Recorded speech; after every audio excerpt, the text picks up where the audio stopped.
Good evening, everyone. We are Team CareFor, and for the past few days, we have been working on alleviating the burden of type 1 diabetes in rural communities in India. Type 1 diabetes affects almost 100,000 children in India. However, most of these cases aren't even diagnosed. So, clearly, the current medical systems in place in India don't have the financial sustainability to support these communities in the long term. Most families can't even afford the price of insulin a day with their current wage. This is where we come in. CareFor is a social enterprise that aims to sell millet to socially conscious and health conscious individuals in Australia. All these profits will go towards funding existing health and social services in India that tackle type 1 diabetes already. So why millet? Millet is high in fibre, high in protein, gluten-free, and easy to grow. So in terms of our business model, we aim to purchase the millet from farmers in rural India, transport it to Australia where we will package it, and to vendors who will then sell to customers. We aim to use the profit to kind of give back to the community in India. The social and health impact that we will have from this is that we aim to provide financial support to NGOs on the ground so that they no longer need to rely on charity donations, provide insulin subsidies to those who need them, as well as protection services. The combination of all three of these things is also an education of awareness of the benefits that we can provide in the communities. For our market strategy, we want to promote this among vegans because they are socially and health conscious, they have a large online presence, which means that they're very easy to kind of get a hold of. Once we do that, we can focus on our competitors. Right now, millet is currently really only available online in Australia. The only retailer that sells them is Harris Farm, and we think that our biggest challenge is going to be getting quinoa off the, kind of communication and kind of make millet the big one. For our finances, right now it costs roughly $2,200 to import 1 tonne of millet into Australia. That makes it a cost of $22.26 per kilo, which we can sell for $5 at a greater than 200% markup. In our first month of operating, we aim to have roughly $8,000 in revenue. The timeline currently is that we have already communicated with wholesalers in India to get the millet into Australia. In the future, we want to focus on outreach to social media influencers, provide a pilot to different food healthcare providers in Australia, as well as work with the George Institute on creating and maintaining relationships with NGOs.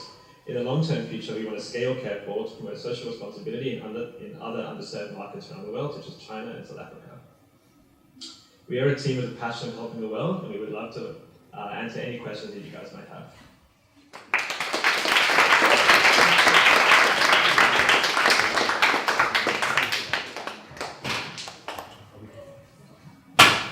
Is there any questions that you guys want to ask? Oh yes, we'll get the judges and microphone.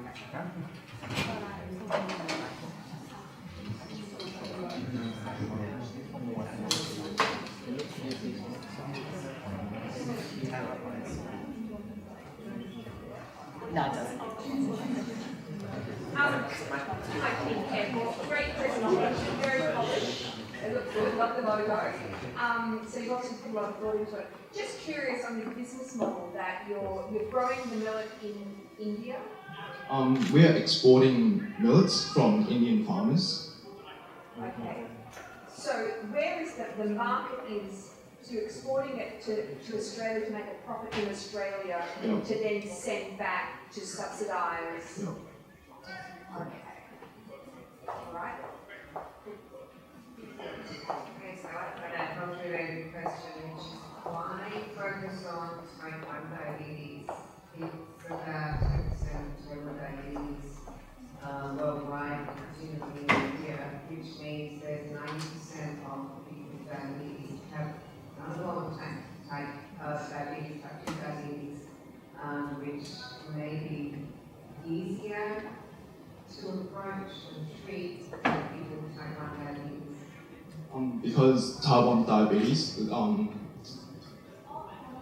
the age of type 1 diabetes is really, really young, which is like, most of the time they can happen from 9 to 14 years old. So children are the future of the country, so we would like to save the children. And for type 2 diabetes, it's really about a diet issue, it's not really a genetic defect, so we would like to focus on type 1 diabetes instead of type 2. I'd also like to add that children suffering with type 1 diabetes is second highest in India, the first highest is in the US. And because it's a genetic disorder, they don't have control over it, and it's more about managing type 1 diabetes, whereas type 2 is more like interventions. Fantastic presentation, well done. I was actually in India yesterday and I'm only right back this morning, so I can see why this is such a great idea. I think you've got to think big. You've got a number up there, I think, for a profit of $8,000. You want to make $8,000, $800,000, because, you know, money does go a long way in India, but you do need a lot of it. So probably have you given any thoughts on engaging with some suppliers in Australia who do business over there, like Linfox and various others who can help you with the transport to reduce some of the costs? One of the ideas that we did have is that we know that the George Institute has a relationship with Bupa. We thought that potentially that CSR is a really big thing in the community right now, especially the insurance community. So we thought that potentially getting a relationship with them so that they can get, you know, good kind of marketing, and we can also get a little bit of money. That could also be really beneficial in kind of scaling our progress. That's great. Thank you very much.